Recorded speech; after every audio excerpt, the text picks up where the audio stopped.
तो hospital acquired pneumonia थोड़ा severe है बिकॉज इसके अंदर जो टाइप ऑफ ऑर्गेनिज्म है, जो बैक्टीरिया है, वो थोड़ा डिफरेंट होता है आम बैक्टीरिया से और ज़्यादा सीवियर होता है। तो एडल्ट्स के अंदर जो हमारे सीनियर सिटीजन्स हैं वो मुझे लगता है कि अपनी हेल्थ को वैक्सीनेशन के नाम पर निगलेक्ट करते हैं। नमस्कार दोस्तों, हॉस्पिटल एंड डॉक्टर्स के इस नए पॉडकास्ट में आप सभी का स्वागत है। मैं हूं आपका होस्ट डॉक्टर अश्विनी कुमार सचदेवा और आज हम बात करने वाले हैं एक बहुत ही गंभीर बीमारी के बारे में, वो है निमोनिया।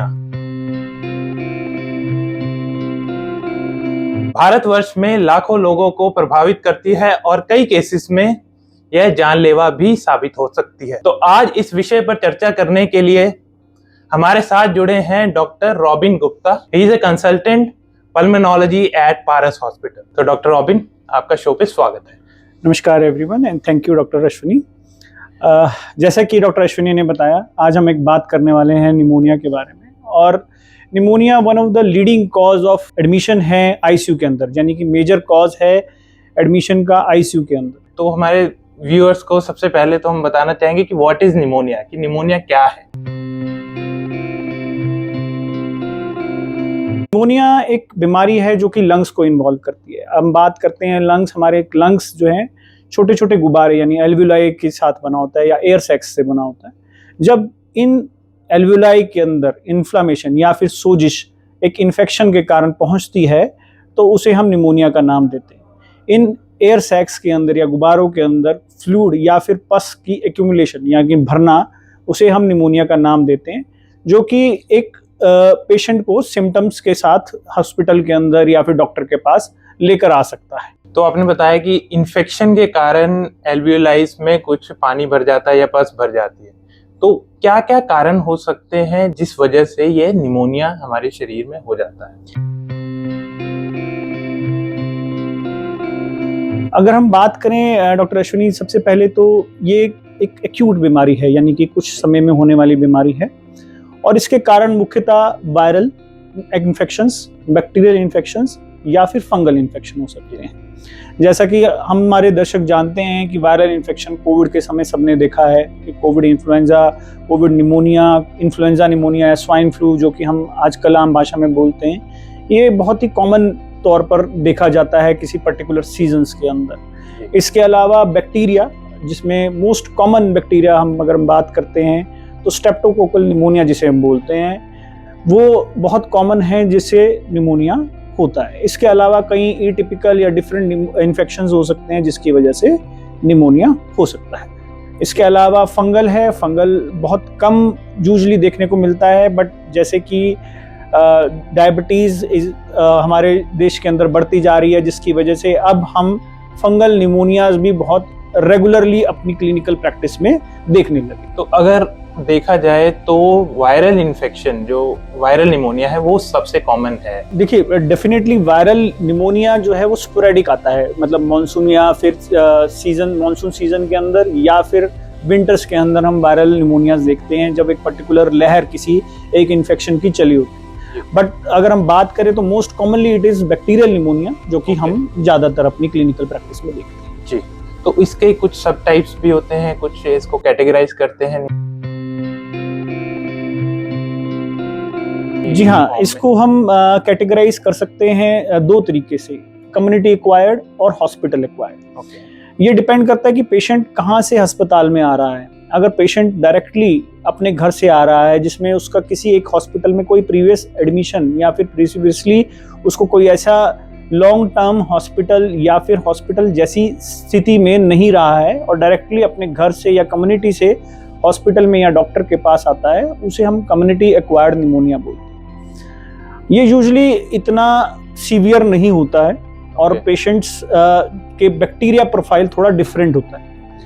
बट जब पेशेंट हमारे पास किसी एक हॉस्पिटल से आता है या फिर हॉस्पिटल में रहने के तीसरे दिन के आसपास पेशेंट को कुछ इन्फेक्शन या नया निमोनिया डेवलप होता है, हम उसे हॉस्पिटल एक्वायर्ड निमोनिया का नाम देते हैं। तो मोटे मोटे अगर हम बात करें तो दो तरीके के निमोनिया हुए, कम्युनिटी एक्वायर्ड और हॉस्पिटल एक्वायर्ड। तो हॉस्पिटल एक्वायर्ड निमोनिया थोड़ा सीवियर है बिकॉज इसके अंदर जो टाइप ऑफ ऑर्गेनिज्म है, जो बैक्टीरिया है, वो थोड़ा डिफरेंट होता है आम बैक्टीरिया से और ज़्यादा सीवियर होता है। तो ऑलरेडी हॉस्पिटल में जैसे पेशेंट को एंटीबायोटिक चल रही हैं और मोस्ट जो बैक्टीरिया होते हैं या वायरसेस होते हैं दे आर एंटीबायोटिक रेजिस्टेंट, तो उसमें उन पे दवाइयां भी काम नहीं करती है इतना जल्दी, डेफिनेटली वो सीवियर फॉर्म में, तभी वो सीवियर फॉर्म में होता है। जी, किन लोगों में ये निमोनिया होने के चांसेस ज्यादा है कि what are the risk factor जिनमें ये निमोनिया हो सकता है? देखिए, अगर हम डेटा की बात करें तो less than 5 years of age और greater than 65 years of age, यानी कि एज के दोनों लिमिट्स, यानी 5 साल से छोटे और 65 साल से ऊपर, ये दोनों एज ग्रुप ऐसे हैं जिनको मोर कॉमनली निमोनिया देखा गया है। एज के अलावा smoking is a very important risk factor. जो लोग स्मोकिंग कंटिन्यूसली करते हैं उनका लंग का इम्यून सिस्टम डिक्रीज हो जाता है, जिसकी वजह से भी उनको चांसेस ऑफ निमोनिया हायर रहते हैं। तीसरा, क्रॉनिक अल्कोहलिज्म यानी शराब का सेवन बहुत एक कॉमन कारण देखा गया है जिससे पेशेंट्स को निमोनिया होता है। ऐसे केसेस में एस्पिरेशन, मतलब जो हमारी मुंह की सिक्रीशंस हैं वो लंग्स के अंदर जाने का चांस रहता है, तो अल्कोहलिक्स के अंदर एस्पिरेशन निमोनिया बहुत कॉमन देखा गया है। इसके अलावा जैसे अभी हम बात कर रहे थे कि डायबिटीज कैपिटल बनता जा रहा है हमारा देश, तो diabetes is a very leading cause जो कि इन्फेक्शन या निमोनिया का गढ़ बन चुका है। इसके अलावा पेशेंट्स जिनको कुछ दवाइयाँ इम्यूनोसप्रेशन की चल रही हैं, जिसके अंदर एंटी कैंसर मेडिसिशंस हैं या फिर गठिया या गठिए से संबंधित दवाइयाँ हैं या स्टेरॉइड्स वो किसी और कारण ले रहे हैं जिसकी वजह से उनका इम्यून सिस्टम डिक्रीज हो रहा है, तो उन केसेस के अंदर भी हम देखते हैं कि पेशेंट को निमोनिया के चांसेस बढ़ जाते हैं। तो अगर ब्रॉडली देखा जाए तो जिन पेशेंट का इम्यून सिस्टम वीक है उनमें निमोनिया होने के चांसेस ज़्यादा है, चाहे वो एज रिलेटेड हो, बच्चों में है या फिर बूढ़े लोगों में या फिर कोई और कारण है जिसकी वजह से इम्यूनिटी उनकी कमज़ोर हो गई है, तो उन लोगों में निमोनिया होने के चांसेस ज़्यादा है। जी हाँ। तो अगर निमोनिया जैसे आपके पास पेशेंट आते हैं तो व्हाट आर द सिम्टम्स, किस सिम्टम के साथ आपके साथ उन्हें प्रेजेंट करते हैं? सबसे इम्पोर्टेंट या सबसे पहला सिम्टम कई लोगों में जो देखा गया है वो है खांसी, कफ, जो कि कफ डेवलप होना स्टार्ट हो जाता है। और कई जिसमें स्मोकर्स जो हैं वो यूजुअली ऐसी कफ के साथ प्रेजेंट करते हैं जो कि स्मोकर्स कफ से थोड़ी डिफरेंट होती है। तो पहला सिम्टम होता है कफ, जो कि ड्राई भी हो सकती है या फिर स्पूटम के साथ यानी बलगम के साथ एसोसिएटेड, बट मोस्ट कॉमनली ये बलगम के साथ एसोसिएटेड खांसी। इसके अलावा फीवर, बुखार, जो कि 100 या 100 से ऊपर जाता है, कपकपी के साथ यानी चिल्स या राइगर्स के साथ रहना। इसके अलावा छाती में दर्द, चेस्ट पेन या फिर सांस की तकलीफ, जो कि जब सीवियर निमोनिया होता है या निमोनिया की सीवियरिटी बढ़ने लगती है तो सांस की तकलीफ होना। कई बार जब ये निमोनिया दूसरे ऑर्गन्स पे अफेक्ट करने लगता है या वायरल होता है तो लूज मोशन, वॉमिटिंग, ये भी इसके साथ एसोसिएटेड हो सकता है। तो ये सब सिम्टम्स हैं जिसके कारण अगर पेशेंट्स को ये सिम्टम्स आते हैं, जैसे कोविड में भी देखा गया था, जैसे कि सांस लेने में तकलीफ आती थी उनको और खांसी होती थी, यही सिम्टम्स नॉर्मली देखे जाते हैं। तो अगर ये सिम्टम के साथ आपके पास प्रेजेंट करता है तो how do you diagnose it कि कौन सा टाइप का निमोनिया है, और आगे उसी के बेस पे ही मैनेजमेंट हमारी डिसाइड होगी। तो डायग्नोसिस के लिए सबसे इम्पोर्टेंट हर केस की तरह पहले तो पेशेंट की क्लिनिकल हिस्ट्री, अगर पेशेंट कहाँ से आ रहा है, अगर किसी पेशेंट ने कोई, जैसे हम देखते हैं कोई पेशेंट रिसेंट ट्रैवल करके आ रहा है और उस एरिया के अंदर कोई पर्टिकुलर वायरस फैला हुआ है तो उस एरिया को हम पेशेंट को पहले इसी वायरल निमोनिया की कैटेगरी में ले लेते हैं। अगर बहुत शॉर्ट हिस्ट्री है और तुरंत पेशेंट हमारे पास लैंड कर रहा है एक सीवियर स्टेज के अंदर, तो हम उसको कम्युनिटी एक्वायर्ड निमोनिया, जो कि वायरल की तरफ ज़्यादा जाता है। तो एक हिस्ट्री बड़ी इंपॉर्टेंट है। इसके साथ कई बार पेशेंट जब हमारे पास ओपीडी में आते हैं तो हम एग्जामिनेशन पे चेक करते हैं तो हमें चेस्ट में से कुछ आवाज़ सुनाई देती है, तो फिजिकल एग्जामिनेशन, उसके साथ साथ बीपी का गिरना, ये सब इसके लक्षण के साथ साथ जो साइंस हमें मिलते हैं। इसको डायग्नोस करने के लिए हम सबसे इम्पॉर्टेंट पेशेंट का एक चेस्ट एक्सरे करवाते हैं, जिसके अंदर हमें कुछ दाग या धब्बे यानी पैचेस नजर आते हैं, जिसके बेस पे हम उन्हें डायग्नोस करते हैं कि ये निमोनिया है। Type of pneumonia further determine करने के लिए कि क्या वो बैक्टीरियल है, वायरल है या फंगल है, हमें पेशेंट की बलगम की जांचें चाहिए होती हैं। तो हम पेशेंट की बलगम की जांच कराते हैं, जो कि अमूमन कल्चर या ग्राम स्टेनिंग जिसे बोलते हैं, जो कि अमूमन 2 से 3 दिन में हमारे पास रिपोर्ट आती है, जिसके बेस पे हम फर्दर पेशेंट का ट्रीटमेंट लाइन चेंज कर सकते हैं। इसके अलावा कुछ नए टेस्ट हैं, मल्टीप्लेक्स पीसीआर या बायोफायर जिन्हें बोलते हैं, जिनकी रिपोर्ट थोड़ी जल्दी भी आ जाती है 24 घंटे में, और जो हमें एक डिटेल में, जैसे हम कोविड आरटी-पीसीआर करवाते थे उसी तरीके से ये पीसीआर बेस्ड टेस्ट है, जो कि हमें पेशेंट का सारे वायरसेस, बैक्टीरिया के बारे में और किस तरीके का उसका सेंसिटिविटी पैटर्न है वो एक दिन के अंदर ही हमें रिपोर्ट हमें प्रोवाइड हो जाती है। यूजुअली हमें इन टेस्ट से पता लग जाता है कि किस कारण ये इन्फेक्शन हुआ है और कितना सीवियर इन्फेक्शन है बॉडी में, ताकि हम उसी हिसाब से आगे पेशेंट को ट्रीट कर सके। और यूजुअली पेशेंट भी प्रेजेंट करते हैं, जैसे कि घर पे आजकल कोविड के बाद वो लोग अपना पल्स ऑक्सीमीटर घर पे रखते हैं, तो उससे भी उनको पता लग जाता है कि सैचुरेशन में ऑक्सीजन सैचुरेशन कम है, तो उससे भी लोग प्रेजेंट करते हैं। डेफिनेटली, ये आपने बहुत अच्छा पॉइंट रेज किया डॉक्टर अश्विनी, कि कोविड के बाद अब हर घर में एक पल्स ऑक्सीमीटर है, या नहीं है तो किसी पड़ोसी के पास है, तो वो तुरंत ही जैसे ही किसी पेशेंट को सांस की तकलीफ होती है तो वो पल्स ऑक्सीमीटर लगाते हैं। अगर ऑक्सीजन का लेवल डिक्रीजिंग में है, यानी कि 95 से कम की तरफ जा रहा है और 92, 93 आने लगता है, तो जरूरी है कि आप तुरंत हॉस्पिटल के अंदर प्रेजेंट करें, क्योंकि ये एक इमरजेंसी हो सकती है। और जैसा हमने बताया, स्पेक्ट्रम ऑफ एजेस, यानी कि 65 साल से अबव या फिर 5 साल से छोटे बच्चों में अगर ऐसा देखा गया कि ऑक्सीजन लेवल जा रहा है नीचे की तरफ, तो ये गंभीर हो सकता है और तुरंत पेशेंट को हॉस्पिटल इमरजेंसी रश करना चाहिए। कभी कभार वो रैपिडली प्रोग्रेस कर जाता है और हमारे पास इतना टाइम नहीं होता कि उसमें हम इंटरवीन करके उसे बचा सकें। बिल्कुल। तो आगे ट्रीटमेंट की बात करेंगे। जैसे पेशेंट को आपने डायग्नोज किया है, तो how do you treat it, कैसे उसका ट्रीटमेंट, या सब पेशेंट में ट्रीटमेंट की जरूरत होती है या किसी किसी में, कैसे आप डिसाइड करते हैं? देखिए सर, ट्रीटमेंट तो निमोनिया में हर पेशेंट में ज़रूरी है, डिपेंडिंग अपॉन पेशेंट किस जगह से प्रेजेंट कर रहा है। जैसे हमने बताया, अगर वायरल है और पेशेंट सिम्टोमेटिक ज़्यादा नहीं है और उसके वाइटल्स, मतलब जैसे बीपी, ऑक्सीजन सब स्टेबल हैं, और हम देखते हैं कि पेशेंट को कोई इतने ज़्यादा लक्षण भी नहीं हैं, तो हम पेशेंट को वायरल इन्फेक्शन के अंदर यूजुअली ट्रीट नहीं करते हैं, बिकॉज वायरल निमोनियाज का ट्रीटमेंट नहीं होता है बहुत ज़्यादा। बट अगर पेशेंट गंभीर हालत में वायरल इन्फेक्शन के अंदर हमारे तरफ प्रेजेंट करता है, तो हम कुछ एंटीवायरल ड्रग्स, डिपेंडिंग कि वो इन्फ्लुएंजा है या फिर कोविड है या आरएसवी, रेस्पिरेटरी सिंसिशियल वायरस है, उन तीनों में डिपेंडिंग अपॉन पेशेंट की क्या कंडीशन है उसके अकॉर्डिंगली पेशेंट को हम ट्रीट करते हैं। बैक्टीरिया में भी अलग अलग तरीके का ट्रीटमेंट है, बट बैक्टीरियल निमोनिया में हमें हमेशा ट्रीट करना चाहिए। ट्रीटमेंट वेरी करता है कि पेशेंट की अंडरलाइंग कंडीशन या साथ में बीमारी का कोई और हिस्सा तो नहीं है, यानी कि शुगर या इम्यून सप्रेशन कोई कंडीशन ऐसी तो नहीं है जिसकी वजह से पेशेंट आगे गंभीर हालत में लैंड कर सकता है। तो उस केस में हमें थोड़ा सा एंटीबायोटिक्स थोड़े हायर रेंज में देने पड़ सकते हैं।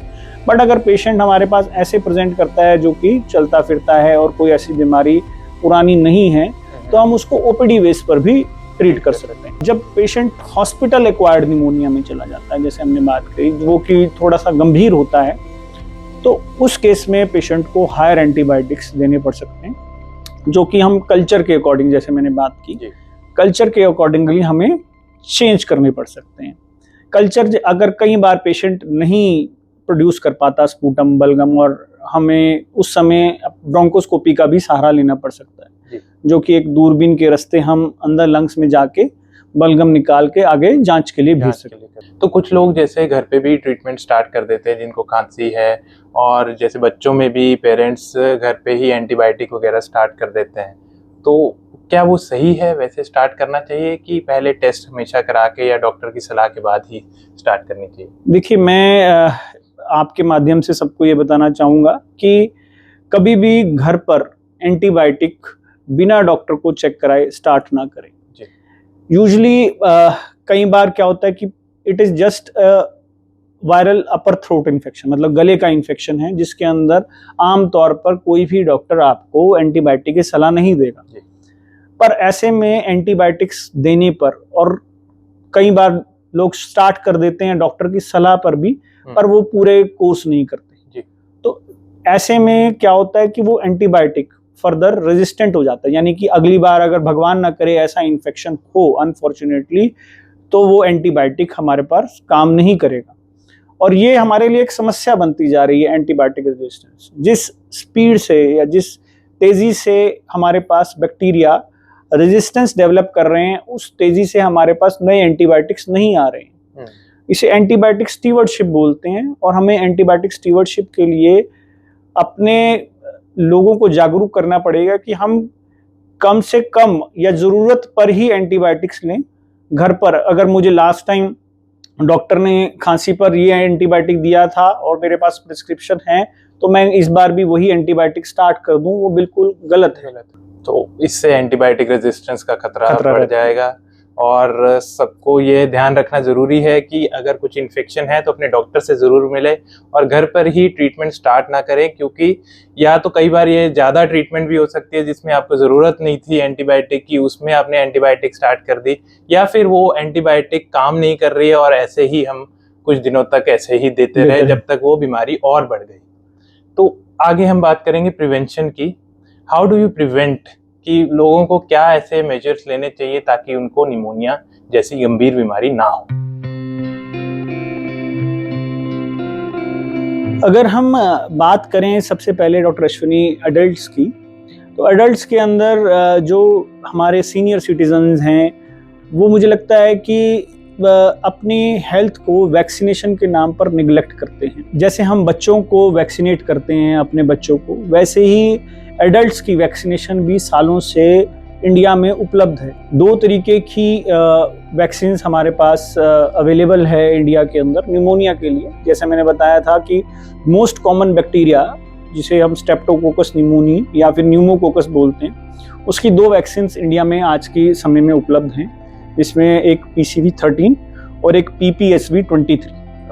ये दोनों वैक्सीन हर एक इंसान जिसकी एज 60 से अबव है और अपने साथ में या फिर कोई इम्यून सप्रेशन कंडीशन यानी कि डायबिटीज, हार्ट की कंडीशन, लिवर, किडनी या कैंसर की कंडीशन के अंदर अपने डॉक्टर की सलाह से ज़रूर लगवानी चाहिए। इससे निमोनिया होने का खतरा कम हो जाता है। हम ये नहीं कह रहे कि निमोनिया बिल्कुल ज़ीरो हो जाएगा, क्योंकि वो एक बैक्टीरिया को कवर कर रहा है, बट उसका होने का खतरा और उसकी सीवियरिटी दोनों कम हो जाएंगे। ये बहुत इंपॉर्टेंट चीज़ है। मेरे को नहीं लगता कि कई लोगों को पता भी है कि ये वैक्सीनेशन लगवानी चाहिए, इवन एडल्ट्स को भी। बिल्कुल सर, और इवन डॉक्टर्स को भी ये नॉलेज कम है कि ये एडल्ट्स के लिए रिकमेंड करनी चाहिए। ये हमारी कम्युनिटी की समझिए कि अभी हमारी शॉर्ट कमिंग है डॉक्टर्स की भी, कि हम अभी अपने पेशेंट्स को सलाह नहीं दे पा रहे। उसका भी एक रीज़न है, क्योंकि जब हमारे पास पेशेंट आता है, हमारे पास एक लिमिटेड समय है उसको देने के लिए, तो हम ट्रीटमेंट पे पार्ट बहुत फोकस करते हैं, उसको समझाते हैं ट्रीटमेंट बड़े ध्यान से, पर कई बार प्रिवेंशन वाला पार्ट मिस कर जाते हैं। तो दूसरा, इसके अलावा जो वैक्सीन अवेलेबल है डॉक्टर अश्विनी, वो इन्फ्लुएंजा की वैक्सीन है। कोविड की तो आई एम श्योर हम सब ने अपनी वैक्सीन लगवाई हुई हैं 3 डोजेस, बट इसके अलावा इन्फ्लुएंजा या फिर फ्लू शॉट्स जिसे कॉमन भाषा में बोला गया है, वो 2 समय पर उपलब्ध रहता है इंडिया के अंदर। एक फरवरी मार्च के सीजन के अंदर उपलब्ध रहता है और दूसरा जुलाई अगस्त के सीजन में। दोनों डिफरेंट स्ट्रेन्स आते हैं या कई बार सेम स्ट्रेन्स, जो कि WHO के साथ मिलकर और ICMR की सहमति के साथ रिलीज किए जाते हैं, और उसके बेस पे हम everyone greater than 1 year of age, मतलब 1 साल से अबव जो भी है, उसे ये इन्फ्लुएंजा वैक्सीन लगवानी चाहिए।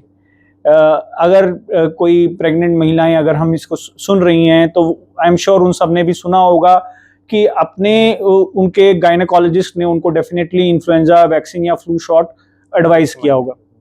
हमने बात करी निमोनिया वैक्सीन की भी, तो जो बच्चे न्यू बॉर्न्स अभी इस पिछले 5-10 साल में हम बात कर रहे हैं, तो सभी पीडियाट्रिशियन और हमारा जो नेशनल इम्यूनाइजेशन प्रोग्राम है उसके अंदर भी बच्चों के लिए निमोनिया वैक्सीन उपलब्ध कराई गई है।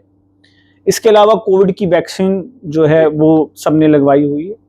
अनफॉर्चुनेटली एक RSV वायरस की अभी वैक्सीन इंडिया में अभी अवेलेबल नहीं है, बट शायद वो जल्दी हमारे पास अवेलेबल हो जाए। डॉक्टर से बात करना जरूरी है कि क्या क्या वैक्सीनेशन अवेलेबल है, और अगर वो लगवा सकते हैं, they are eligible for that, तो उन्हें वो वैक्सीनेशन लगवानी चाहिए। बिल्कुल। और इसके अलावा क्या क्या मेजर्स लोगों को लेने चाहिए ताकि ये निमोनिया ना हो। इसके अलावा सर बड़ा इम्पॉर्टेंट है कि कफ एटिकेट, मतलब खांसी के समय हमें क्या करना है।